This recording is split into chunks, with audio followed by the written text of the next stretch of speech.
Delhi capital के खिलाफ Mumbai Indians की जीत से पॉइंट्स टेबल में बड़ा बवाल। मुंबई, बेंगलुरु, गुजरात के लिए आई बड़ी खुशखबरी।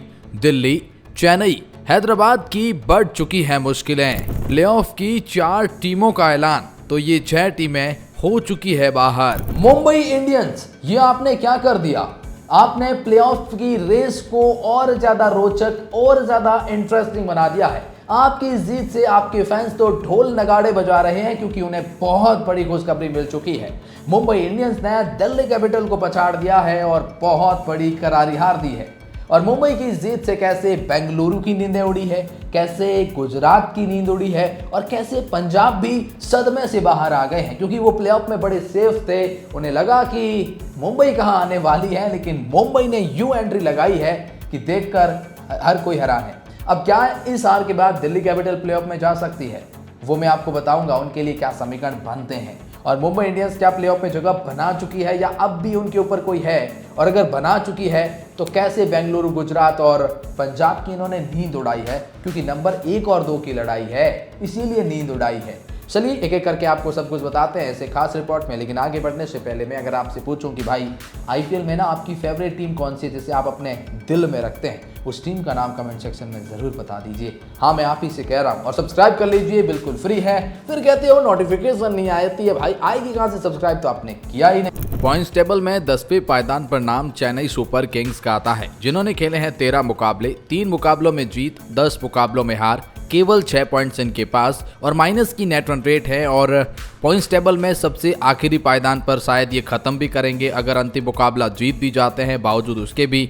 वैसे तो ये एलिमिनेट हो चुके हैं और इनका एकमात्र मुकाबला जो बचा है वो बचा है गुजरात टाइटंस के खिलाफ। पॉइंट्स टेबल में 9th पोजीशन पर नाम राजस्थान रॉयल का आता है, जिन्होंने अपना सफर समाप्त कर लिया है। बोरिया बिस्तर बांधकर ये घर के लिए रवाना भी हो चुके हैं, क्योंकि इन्होंने अपने पूरे मुकाबले खेल लिए हैं। 14 मुकाबले कंप्लीट हो चुके हैं, जिसमें से जीते हैं 4 मुकाबले, 10 मुकाबलों में करारी शिकस्त मिली है और 8 पॉइंट्स के साथ में पॉइंट्स टेबल में 9th पोजीशन पर फिनिश करके गए हैं।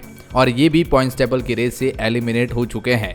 पॉइंट्स टेबल में 8वें पायदान पर नाम सनराइजर्स हैदराबाद का आता है, जिन्होंने खेले हैं 12 मुकाबले, 4 मुकाबलों में जीत, 7 मुकाबलों में हार, 1 मुकाबला नो रिजल्ट और 9 पॉइंट्स के साथ में पॉइंट्स टेबल में 8वें पायदान पर स्टैंड कर रहे हैं।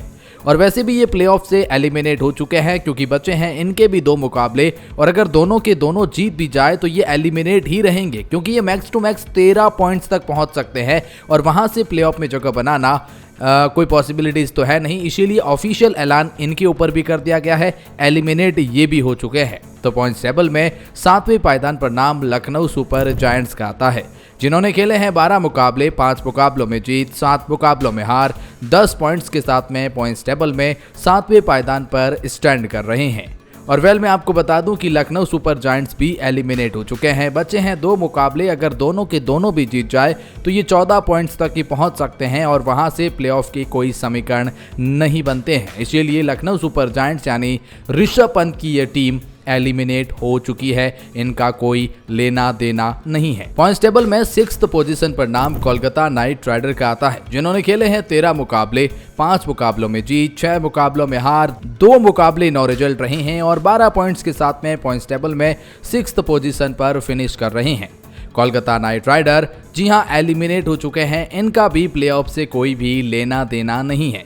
अब ऐसे इसीलिए लेना देना नहीं है क्योंकि अगर पिछला मुकाबला, अगर अंतिम मुकाबला जीत भी जाए तो 14 पॉइंट्स और 14 पॉइंट्स पर इस बार कोई भी टीम प्लेऑफ में जगह नहीं बना रही है, इस बात की गारंटी हो चुकी है। तो ऐसे में ये भी ऑफिशियली एलिमिनेट हो चुके हैं। पॉइंट्स टेबल में 5वें पायदान पर नाम दिल्ली कैपिटल का आता है, जिन्होंने खेले हैं अब 13 मुकाबले, उसमें से जीते हैं 6, हारे हैं 6, एक मुकाबला नो रिजल्ट और 13 पॉइंट्स के साथ में पॉइंट्स टेबल में 5वें पायदान पर स्टैंड कर रहे हैं। मैं आपको बता दूं कि दिल्ली कैपिटल जो आज मुकाबला हारे हैं, इनकी प्लेऑफ में अब बहुत ज़्यादा मुश्किलें बढ़ चुकी हैं। जैसा कि आप जानते हैं ये डू एंड डाई का मुकाबला था दिल्ली कैपिटल के लिए, लेकिन आज ये मुकाबला जीत न सके। तो अब अगर हम अंतिम मुकाबला भी जीत जाते हैं तो भी ये ज़्यादा से ज़्यादा 15 पॉइंट्स पर पहुंच सकते हैं और वहां से प्लेऑफ के कोई समीकरण अब खुले नहीं हैं। मेरी भाषा समझिए कि दिल्ली कैपिटल अब एलिमिनेट हो चुके हैं। दिल्ली कैपिटल का अब प्लेऑफ की रेस से कोई लेना देना नहीं है। इनका अंतिम मुकाबला पंजाब किंग्स के खिलाफ जरूर खेला जाना है, लेकिन उससे बनेगा कुछ नहीं। और पॉइंट्स टेबल में चौथे पायदान पर नाम मुंबई इंडियंस का आता है, जिन्होंने खेले हैं 12 नहीं अब 13 मुकाबले, 8 जीते हैं 5 हारे हैं, 16 पॉइंट्स मिल चुके हैं। दिल्ली कैपिटल को हराने के बाद मुंबई इंडियंस पर ऑफिशियल ठप्पा लग चुका है और वो प्लेऑफ में अपनी जगह पक्की कर चुके हैं। मुंबई इंडियंस वो जगह बनाने वाली चौथी टीम बन चुकी है। तो ऐसे में अब 4 टीमों का ऑफिशियल ऐलान हो चुका है। अंतिम मुकाबला जरूर बचा है और अगर वो जीतते हैं तो भी ज़्यादा उससे कोई फर्क नहीं पड़ेगा। ये नंबर 2 की रेस में उतने ज़्यादा ऑन तो नहीं है, लेकिन उसके लिए ज़रूरी है कि बेंगलुरु अपने दोनों मुकाबले हारे, पंजाब अपने दोनों मुकाबले हारे, तब जाकर ये अपना अंतिम मुकाबला जीतेंगे और वैसे में फिर ये जगह बनाएंगे 2 पर। लेकिन उसके लिए नहीं, लेकिन अब मुंबई इंडियंस प्लेऑफ में जगह बना चुके हैं। खुशखबरी उनके लिए बहुत बड़ी है। अंतिम मुकाबला हारे जीते कोई फर्क इनको पड़ेगा नहीं खास तौर पर, और दिल्ली कैपिटल बाहर हो चुके हैं। पॉइंट्स टेबल में तीसरे पायदान पर नाम पंजाब किंग्स का आता है, जिन्होंने खेले हैं 12 मुकाबले, 8 मुकाबलों में जीत, 3 मुकाबलों में हार, 1 मुकाबला नो रिजल्ट और 17 यानी 17 पॉइंट्स के साथ में पॉइंट्स टेबल में तीसरे पायदान पर है और ये प्लेऑफ में जगह ऑफिशियली बना चुके हैं। इनके अब भी 2 मुकाबले बचते हैं और 1 मुकाबला मुंबई के खिलाफ तो 1 मुकाबला दिल्ली के खिलाफ, जो इंटरेस्टिंग रेस को बनाएंगे ज़रूर। सब कुछ पंजाब किंग्स के ऊपर भी डिपेंड करता है कि आने वाले प्लेऑफ के समीकरण कैसे होंगे। लेकिन खैर, पंजाब किंग्स प्लेऑफ में जगह बना चुके हैं। 2 मुकाबलों में से 1-2 मुकाबले जीतकर ये भी तो नंबर 1 या 2 पर खत्म करना चाहेंगे, ताकि वो जो प्लेऑफ में आप खेलते हैं ना, वहां आपने क्वालिफायर फर्स्ट या सेकंड आप मिल सके। उस लिहाज से भी पंजाब किंग्स के लिए दोनों मुकाबले जीतने ज़रूरी है। अदरवाइज आप एलिमिनेटर खेलेंगे और वहां से आप अगर मुकाबला हार गए तो बाहर हो जाएंगे। लेकिन अगर क्वालिफायर फर्स्ट खेलते हैं, हार जाते हैं, तो क्वालिफायर सेकंड खेलने का भी मौका मिलता है।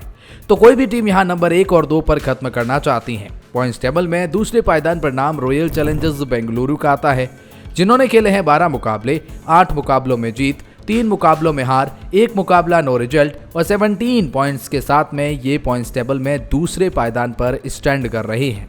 रॉयल चैलेंजर्स बेंगलुरु को प्लेऑफ में एंट्री कब की मिल चुकी है, ऑफिशियल ऐलान कर दिया गया है। खैर, इनके भी बचे हैं 2 मुकाबले और इनके भी समीकरण वही हैं कि ये बचे दोनों के दोनों जीतना चाहेंगे। 2 में से 1 तो जीतना ही चाहेंगे ताकि नंबर 1 या 2 पर खत्म कर सके, और जो कि ये कर सकते हैं। इसलिए रॉयल चैलेंजर्स बेंगलुरु भी उस रेस में काफ़ी इंटरेस्टिंग तरीके से नंबर 1 और 2 की लड़ाई में है। बाकी प्लेऑफ में तो इनकी जगह पक्की हो चुकी है।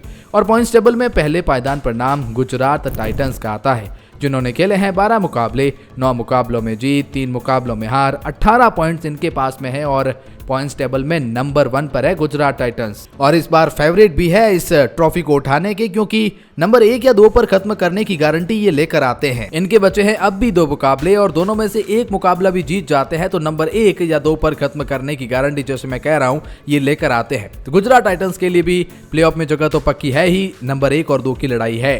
तो यहाँ पर ये है पॉइंट्स टेबल के हालात इस वक्त जो आपने अभी तक देखे हैं।